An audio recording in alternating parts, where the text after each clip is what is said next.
এটির যে বাপ মা, এটির বাপ মা এদেরকে বাস্কর থেকে ঠোকায় বের করে দিছে।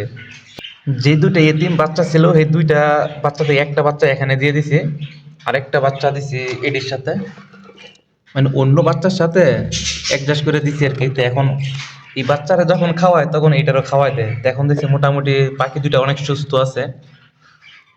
এখানে আগে ছিল 5টা বাচ্চা, এখন আরেকটা দিয়ে দিছি, এখন 6টা বাচ্চা। আর ওইটার মধ্যে আছে, আগে ছিল 4টা, এখন আরেকটা দিয়ে দিছে 5টা।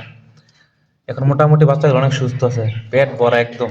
আর আগে তো মনে করেন একদম অনেক সমস্যা ছিল। সমস্যা বলতে এটির যে বাপ মা, এটির বাপ মা এদেরকে বাস্কর থেকে ঠোকায়া বের করে দিছে। তো পরবর্তী আমি বাস্কতে দিতে গেলে এদের ঠোকায়া বের করে দেয়, মানে মাথা টাথা একদম চুলায় ফেলছে। তো 2-3 দিন আমি নিজে খাওয়াই দিছি। তো সবসময় তার খাওয়া দিতে পারি না, তো এর জন্য আমি ওই এটির কাছে দিয়ে দিই, দেখি এটির বাপ মায় খাওয়ায় কিনা। এখন এটির সাথে মিক্স করে দিছি, এখন আর কোনো সমস্যা হয় না। এখন এটির এই বাচ্চাগুলো যখন খাওয়ায় তখন সাথে এটারও খাওয়াই দেয়। তো মা পাখিটার বুঝতে পারে না যে এটা অন্য খাঁচার পাখি। তো সে তো ভাবে তারই। যাকে এখন অনেকটাই ভালো হয়েছে। এই যে আরেকটা, এটারও দেখা যায়। এই যে, এই যে এইটা, এখন পাখিগুলো অনেক সুস্থ আছে।